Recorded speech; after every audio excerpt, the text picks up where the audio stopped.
नमस्कार दोस्तों, मैं तेजिंदर फलारा एक बार फिर से आपके साथ हाजिर हूं अपने इस वीडियो में, जिस वीडियो में हम जानेंगे समझेंगे लोकसभा के बारे में वो सभी फैक्ट्स जो किसी भी प्रतियोगी परीक्षाओं में बहुत ही इम्पोर्टेंट हैं, पूछे जाते हैं।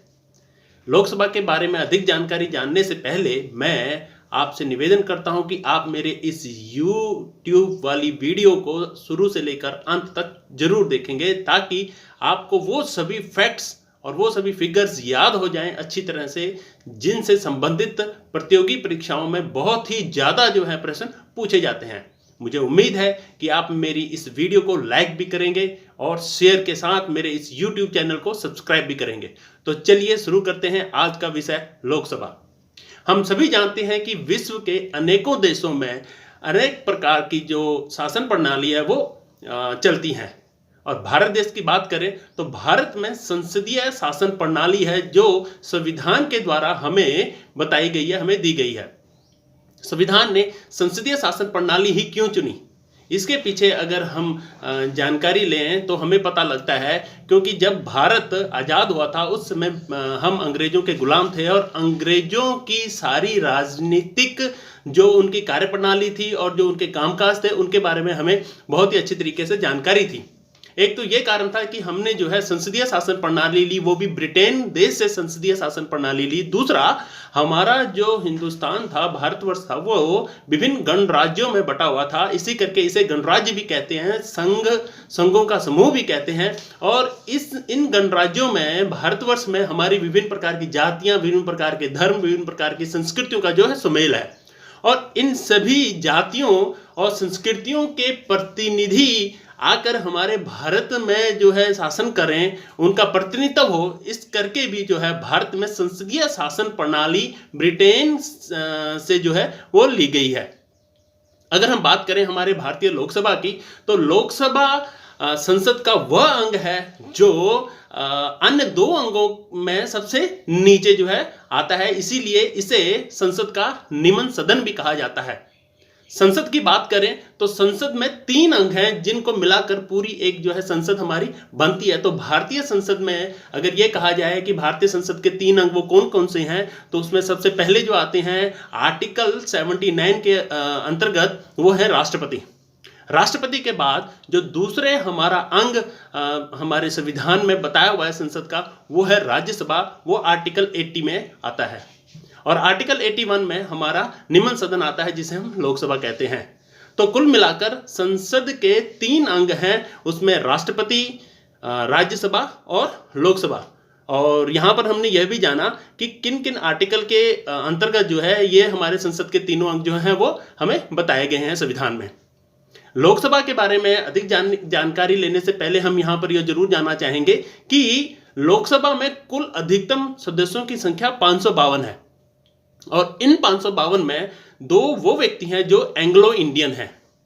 भारत की कुल जनसंख्या के अनुसार अलग अलग प्रांतों, अलग अलग राज्यों की जनसंख्या के हिसाब से जो हमें कुल लोकसभा के सदस्यों को चुनने की जो हमारे पास एक पावर है, आम जनता के पास जो पावर है, वो अधिकतम से अधिकतम जो है वो 552 है। हालांकि आज तक के इतिहास में कभी भी हमारी भारतीय लोकसभा में 552 जो है सदस्य चुनकर नहीं आए हैं। मैक्सिमम जो है वो 545 ही आए हैं, 7 सदस्य जो है रह गए हैं, और वो 7 सदस्य जो रह गए हैं उनके बारे में मैं आगे बताता हूं।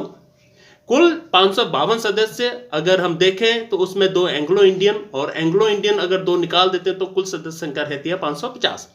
उन 550 में 530 जो सदस्य हैं, सांसद हैं, वो उन राज्यों से चुन के आते हैं जो भारत देश के हमारे राज्य हैं,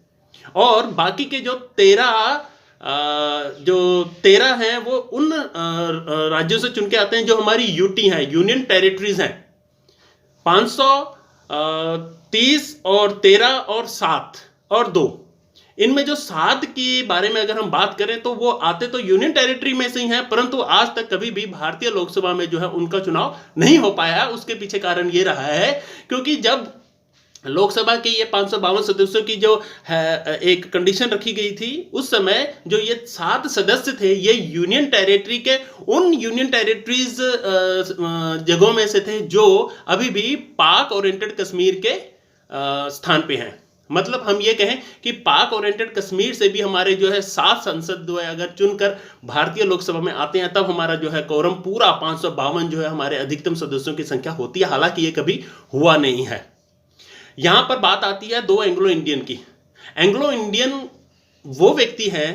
जिनकी पैदाइश उनके पिताजी या उनके दादा जो किसी कारणवश अंग्रेज थे और उन्होंने उनकी माँ से जो शादी की, मतलब अगर किसी अंग्रेज अगर कोई व्यक्ति है उसकी अगर पैदाइश उसके पिता से हुई है और उसके जो पिता है वो अगर अंग्रेज था और उसके पिता ने जो है किसी अपने इंडियन लेडी से अगर शादी की है, या तो वो एंग्लो इंडियन है या फिर उस व्यक्ति का जो दादा है वो ब्रिटिश हो और उसने जो है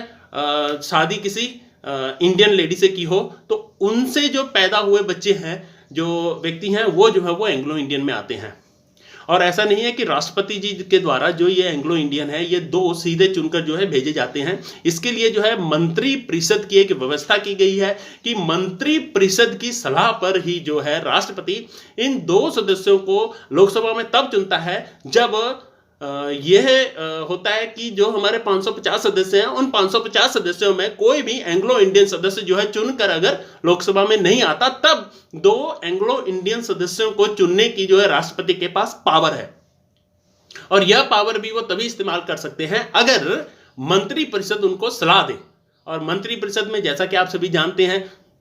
हमारे देश के प्रधानमंत्री, कैबिनेट मिनिस्टर, स्टेट मिनिस्टर और वो सभी सांसद आते हैं जो चुन के तो आए हैं संसद में, परंतु किसी कारणवश उनको कोई मिनिस्ट्री नहीं मिली है।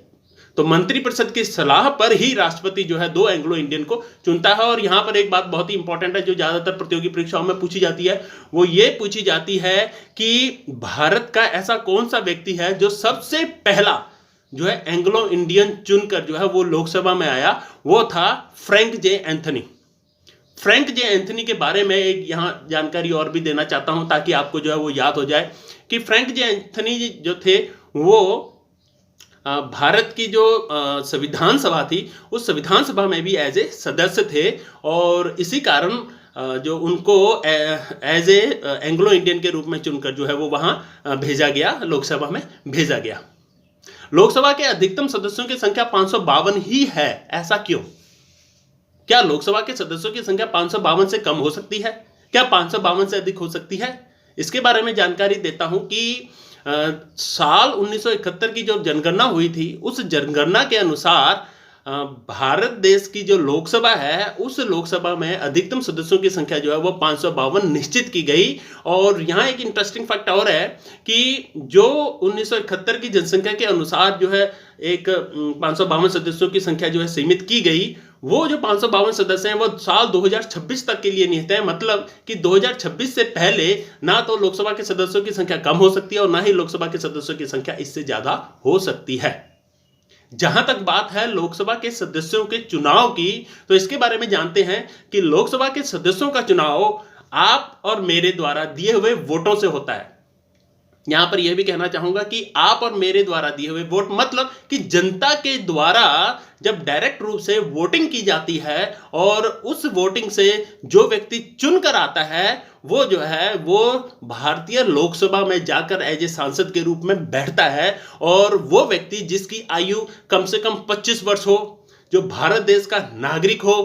और मानसिक रूप से जो संतुलित हो, ऐसे व्यक्ति को ही लोकसभा में सांसद के रूप में चुनाव लड़ने का अधिकार है।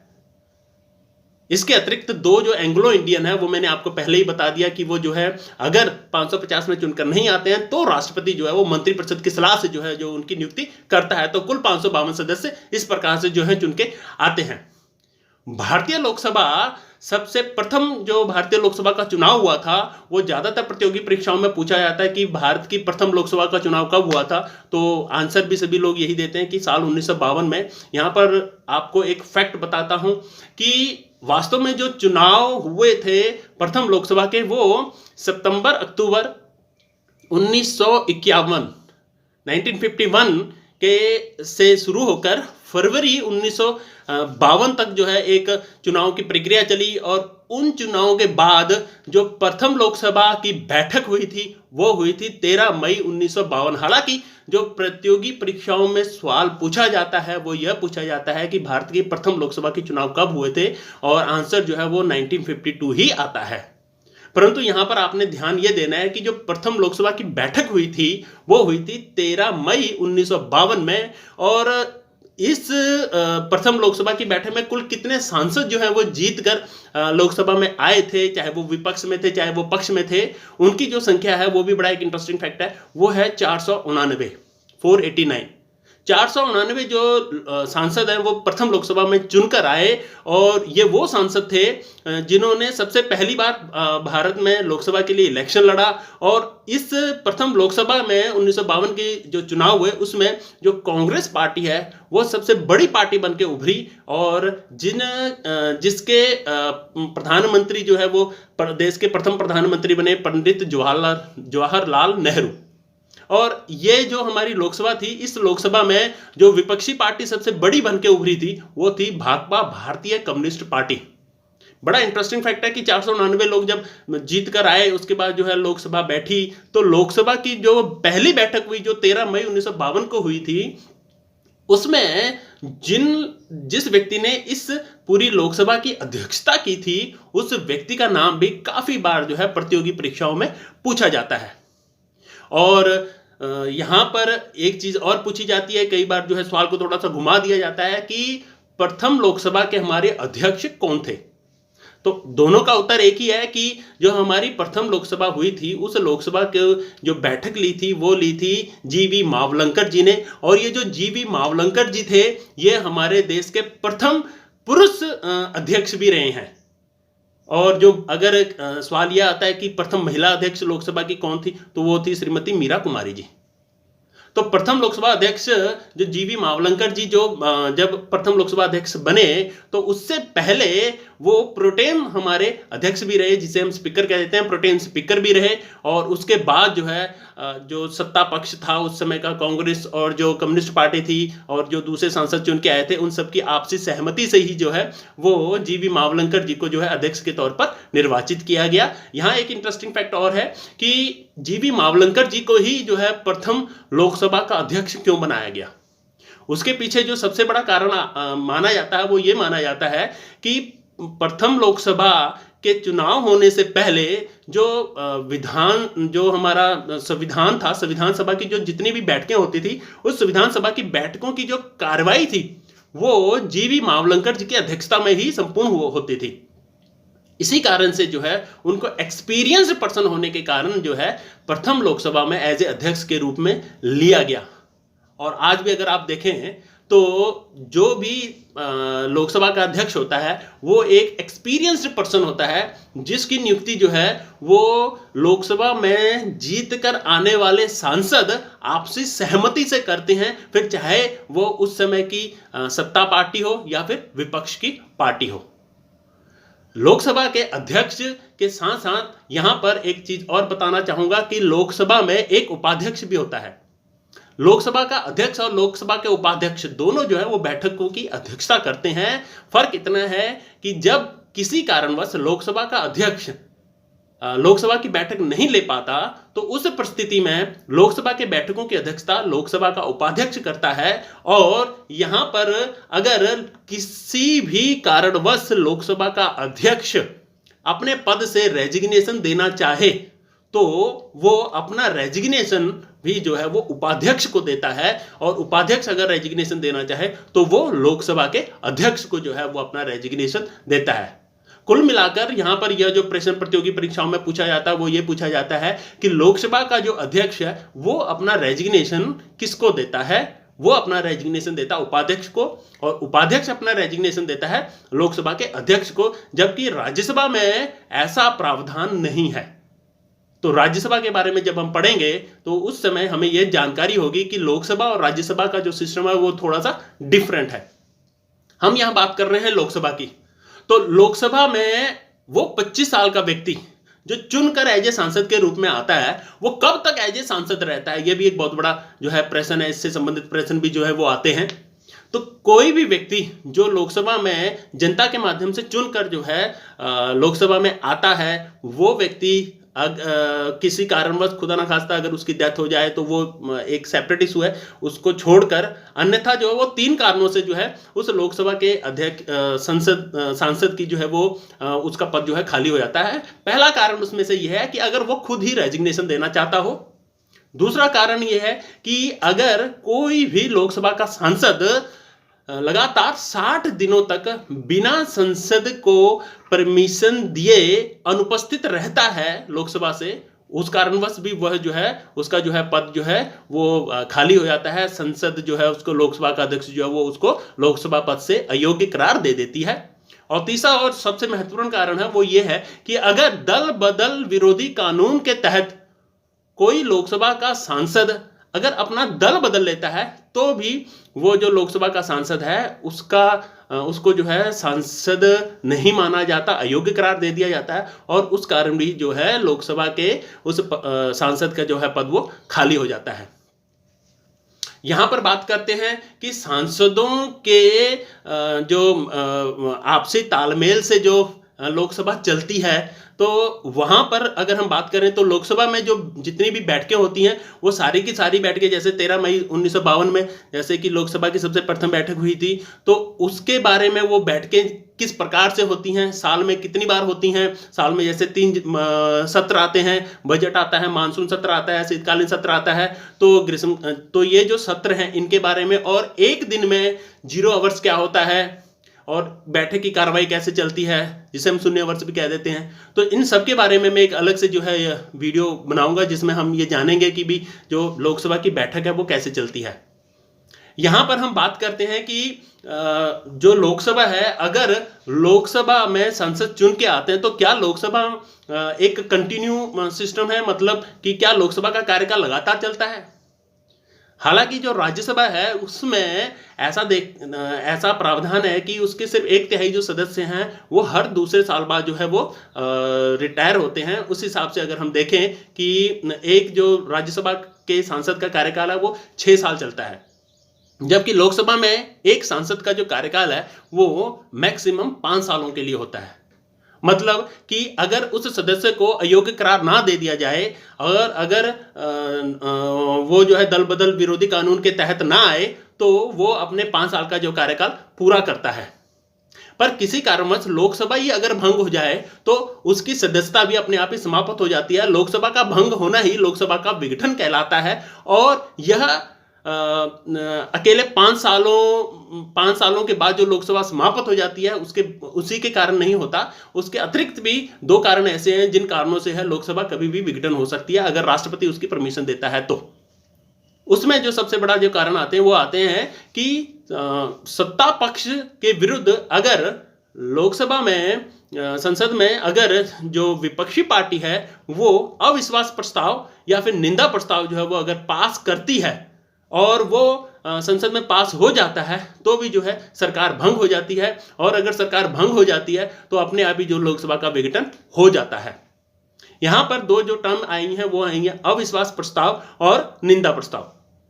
अविश्वास प्रस्ताव और निंदा प्रस्ताव दोनों ही अपोजिशन पार्टी के द्वारा जो है वो रूलिंग पार्टी के अगेंस्ट रखे जाते हैं। अविश्वास प्रस्ताव में और निंदा प्रस्ताव में जो